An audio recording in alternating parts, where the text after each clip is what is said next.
Hello and welcome everyone. तो हम लोग हमारे सेपरेशन ऑफ पावर के सेकंड पार्ट के ऊपर आ चुके हैं, in which we will be dealing with separation of power in US and France. आज की क्लास को थोड़ा सा ध्यान से समझना, बिकॉज टेक्निकल क्लास है। सबसे पहले हम समझते हैं separation of power in US. US का सिस्टम सेपरेशन ऑफ पावर्स के अंदर सिमिलर टू इंडिया है, ऑलमोस्ट सिमिलर, 99% सिमिलर है इंडिया के साथ ही। That is there is legislature, executive and judiciary. कुछ डिफरेंसेस हैं, आइए उनको समझते हैं। आराम से धीरे धीरे सारी चीजों को समझेंगे। ऑल्सो यहाँ पे जो जो चीजें अंडरलाइन है या बोल्ड है उनको प्लीज नोट डाउन कर लीजिएगा। In United States, the separation of power is fundamental principle embedded in the Constitution. ये इंडिया के अंदर भी सेम चीज है। Specifically to prevent any one branch of government from becoming too powerful. ठीक है? ये सारी की सारी बात सेम है जो इंडिया के लिए हम लोगों ने समझी थी सेपरेशन ऑफ पावर। अब इसकी तीन ब्रांचेस को समझते हैं, यानी कि लेजिस्लेचर में कौन है, एग्जीक्यूटिव में कौन है और जुडिशरी में कौन है, कौन कितनी पावर को होल्ड करता है, और उसके बाद कंपैरिजन करेंगे। सबसे पहले लेजिस्लेचर यानी कि Congress. Article 1 of the US constitution, please इसको ध्यान रखें, ये आपसे पूछा जा सकता है आपके एग्जाम्स में, पूरी चांसेस है। The legislative power are vested in Congress, which consists of two chambers. कौन-कौन से two chambers आ गया? The Senate and the House of Representatives. The legislature's primary responsibility is to make laws, budgets and provide oversight over the executive. Laws को बनाना, budget को approve करना और executive के functions के ऊपर ध्यान रखना, ये तीन main function है हमारे legislature के। Law making part. Congress is responsible for drafting, debating and passing laws. ठीक है, उसके बाद आती है हमारी impeachment की part. The House of Representatives has the power to impeach। किस किस को impeach कर सकता है? House of Representatives, House of Representatives के पास है, Senate के पास नहीं, House of Representatives के पास है। किस किस को impeach कर सकता है? फेडरल ऑफिसर्स को, इंक्लूडिंग द प्रेसिडेंट जो कि हमारे एग्जीक्यूटिव में है, for committing high crimes and misdemeanours. The Senate holds a trial and has the power to remove the officer from office. यानी कि जो मेन पावर, जो मैक्सिमम पावर है हमारे पास इम्पीचमेंट की, वो है हाउस ऑफ रिप्रेजेंटेटिव के पास। सेनेट के पास सिर्फ पावर है ऑफिसर्स को उनके ऑफिस से रिमूव करने की। यहाँ पे एक एग्जाम्पल भी दे रखा है, impeachment of president Bill Clinton, किस वजह से? For perjury and obstruction of justice through the Senate acquitted him. 1998 के अंदर हमारे नहीं, यूएस के जो प्रेसिडेंट हैं बिल क्लिंटन, उनका इम्पीचमेंट हुआ था। आइए अब एग्जीक्यूटिव को समझते हैं। Article 2 of the US constitution हमारे एग्जीक्यूटिव की बात करता है। एग्जीक्यूटिव पावर वेस्ट करती है प्रेसिडेंट के अंदर। Who is the head of the state? Head of the government and commander in chief. Head of the government, head of the state of armed forces, commander in chief of armed forces. The president is responsible for enforcing laws, making treaties, appointing judges, foreign and domestic policies. ये president के main functions हैं, इनके ऊपर please ध्यान दीजिएगा। फिर आती है हमारी veto power. The president can veto bills passed by the Congress. Veto मतलब नल एंड वॉइड डिक्लेयर कर सकते हैं, but Congress can override this veto by 2/3 majority in both the houses. Important point है, पूछा जा सकता है, because NTA has developed a pattern of asking tricky questions। Paper को फालतू में डिफिकल्ट बनाना है उनको, तो इस तरह के क्वेश्चंस बहुत आराम से पूछे जा सकते हैं। Pardon part. The president has the power to grant pardons for federal crimes except in cases of impeachment. Federal crimes के लिए pardon power है। Appointments किस-किस की अपॉइंटमेंट करते हैं?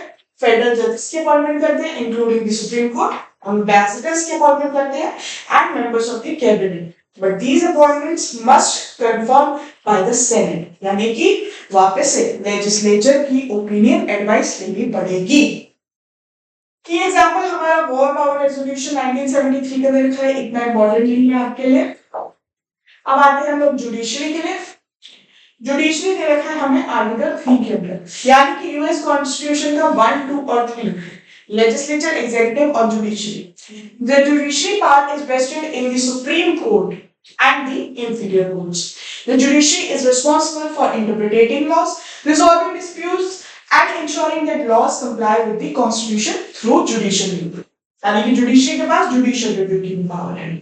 जुडिशियल रिव्यू क्या है? The supreme court has power to declare laws and executive actions constitutional effect nullifying them. This power was established in landmark case of Marbury versus Madison 1803.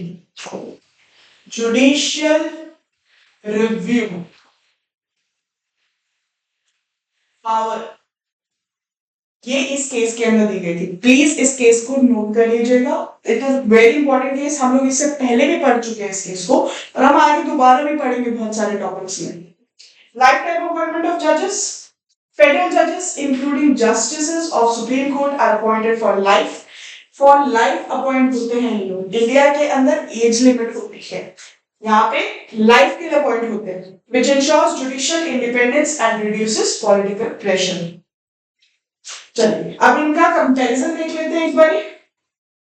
किस तरीके से चेक्स और बैलेंसेस क्रिएट करे जाते हैं. The separation of powers in US system is reinforced by a system of checks and balances. Obviously हम लोगों को ये चीजें पता है. छोटे छोटे पॉइंटर्स के अंदर बहुत सारी हेडिंग्स बनाई हुई हैं. अराउंड आपकी 5 to 6 हेडिंग्स हैं, बट ये पॉइंटर्स आपके लिए बहुत इंपॉर्टेंट है. प्लीज इनको ध्यान से नोट डाउन कर लीजिएगा.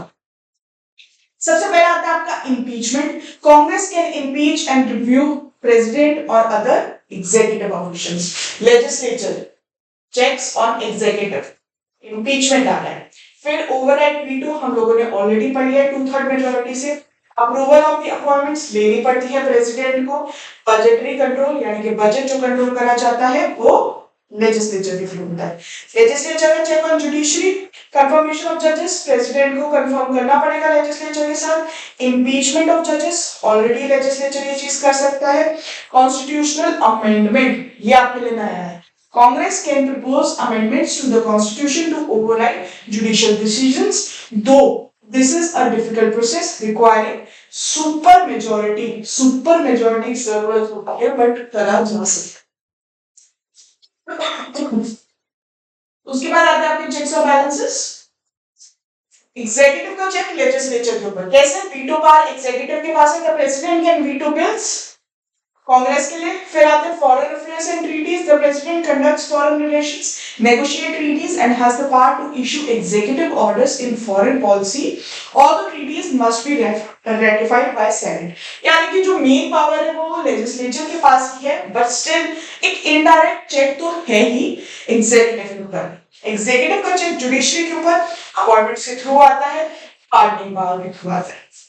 अब जुडिशरी का चेक एग्जीक्यूटिव और लेजिस्लेचर दोनों के ऊपर दो ही तरीके से आ सकता है. एक जुडिशियल रिव्यू के पावर से, दूसरा कोर्ट इंजंक्शन से. सिर्फ यही दो तरीकों.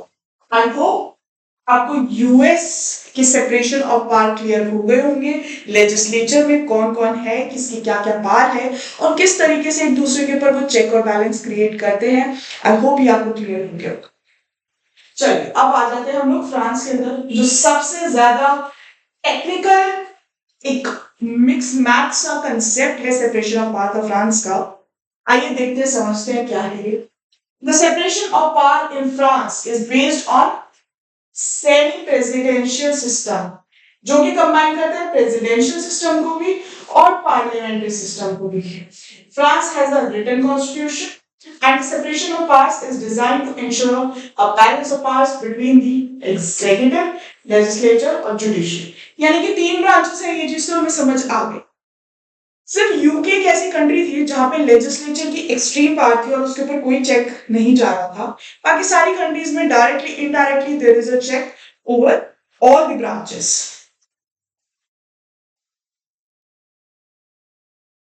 सबसे पहले आता है हमारे पास एग्जीक्यूटिव, जो कि है प्रेसिडेंट. एग्जीक्यूटिव में आ रहे हैं प्रेसिडेंट, प्राइम मिनिस्टर और councils of minister. Executive in France dual executive system है. प्लीज इसको नोट डाउन कर लीजिएगा. Meaning it has both a president and prime minister. अभी तक आपने देखा कि एग्जीक्यूटिव और लेजिस्लेचर दोनों अलग अलग है, लेकिन यहाँ पे एग्जीक्यूटिव के अंदर प्रेसिडेंट और प्राइम मिनिस्टर दोनों आ रहे हैं। While the president has substantial authority, the prime minister is responsible for managing domestic affairs. President के पास सबसे ज्यादा अथॉरिटी है और प्राइम मिनिस्टर जो कंट्री के विद इन अफेयर्स है उनको डील करता है। द लेजिस्लेचर, अब लेजिस्लेचर में कौन आता है? लेजिस्लेचर के अंदर आती है हमारी parliament, National Assembly and Senate. The legislature in France is bicameral, यानी कि दो हाउसेज है उसके पास, consisting of National Assembly and the Senate. Assembly National and the Senate. The National Assembly holds the most significant legislative power. सबसे ज्यादा power है हमारी नेशनल असेंबली के पास। But both the chambers play role in law making process. यानी कि जब law पास करने की बारी आएगी तो दोनों हाउसेस से पास होगी चलना चाहिए। फिर आता है जुडिशरी। जुडिशरी के अंदर जुडिशियल इंडिपेंडेंस है और कॉन्स्टिट्यूशनल रिव्यू है। The judiciary in France is independent of both the executive and legislature. The judiciary has responsibility of interpreting the law, ensuring that laws are consistent with the constitution, reviewing government action. एक बार इसके checks और balances को समझ लेते हैं। checks और balances कैसे हैं? Executive और legislature. Legislature के पास legislative power है। The Prime Minister and Council of Ministers propose legislation, but the National Assembly holds the power to enact the laws. फिर आता है dissolution. The President can dissolve the National Assembly and call new elections, जो कि इसका Article 12 है Constitution का, ensuring that the legislature remains accountable to the electorate. First part के अंदर हमें जो लेजिस्लेटिव पार्ट बताई गई हमें कि prime minister council of minister है, वो प्रपोज करते हैं लेजिस्लेशन को, लेकिन फिर भी नेशनल असेंबली की ही पावर है ये कि वो लॉज को एनेक्ट कर सके। फिर आती है हमारी डिसोल्यूशन की पावर, जिसके अंदर प्रेसिडेंट डिसॉल्व कर सकता है नेशनल असेंबली को और न्यू इलेक्शंस के लिए कॉल कर सकता है, ensuring the legislature remains accountable to the electorate. और फिर आता है हमारा confidence vote. The national assembly can vote to remove prime minister and his government, ensuring the executive remains accountable and to the legislature. ये जो दो part है, dissolution और कॉन्फिडेंस वोट, इसी दो पार्ट्स के थ्रू एक चेक और बैलेंस क्रिएट हो रहा है लेजिस्लेचर और एग्जीक्यूटिव के बीच में। एग्जीक्यूटिव और जुडिशरी अपॉइंटमेंट्स, प्रेसिडेंट अपॉइंट कर रहा है जजेस को to the constitutional council, the court of cassation and the council of states. However, these appointments are meant to be made in manner that preserves judicial independence, यानी कि judicial independence होनी चाहिए। Judicial review है उसके बाद, और फिर pardon power है जो कि प्रेसिडेंट होल्ड करते हैं, the power to grant pardons, which act as a check on judiciary sentences. Last, legislature and judiciary. Legislative review of judiciary. The National Assembly can amend laws, including those related to the judiciary. Judiciary को जो laws relate करते हैं, उसको National Assembly जो है वो amend कर सकती है. However, judiciary can review and declare laws unconstitutional through the Constitutional Council. Or judicial oversight, the Council of State ensures that the executive and legislature act within the law in areas where it administers decisions connected. अगर आप इसकी summary पढ़ेंगे, the executive has significant powers, especially the president must work with the prime minister and the National Assembly to enact laws and govern. The legislature holds significant power over the lawmaking, but it must also answer to the executive. Budget and votes of the judiciary, though independent, ensures that both the legislature and executive remain within the constitutional boundaries, particularly through the Constitutional Council's review of law. यहाँ पर हमारा separation of power खत्म होता है। I hope वो France का separation of power थोड़ा सा ट्रिकी है, लेकिन जिस तरीके से समझाया गया आपको समझ आया होगा कि किस तरीके से लेजिस्लेचर, एग्जीक्यूटिव और जुडिशरी एक दूसरे के ऊपर चेक और बैलेंसेस को क्रिएट करते हैं। यहाँ पे आपका सेपरेशन ऑफ पावर खत्म होता है चारों कंट्रीज का। इसके क्वेश्चंस नहीं है बिकॉज जितनी भी स्टेटमेंट्स आपको दी गई हैं वही क्वेश्चंस के फॉर्म में आपके पास आ सकती हैं। आई होप आपको सारी चीजें क्लियर हुई होंगी। If you still have any doubts please leave them in comment section and I will adhere to them. And I hope you are making good your timetable. You are making time for your classes. आप classes को balance करके चल रहे हैं. Plus the most important thing that I want to convey to you is practicing the questions. हमारी test series हर subject की available है. If you need them, please drop a comment in the comment section. All the very best and thank you so much.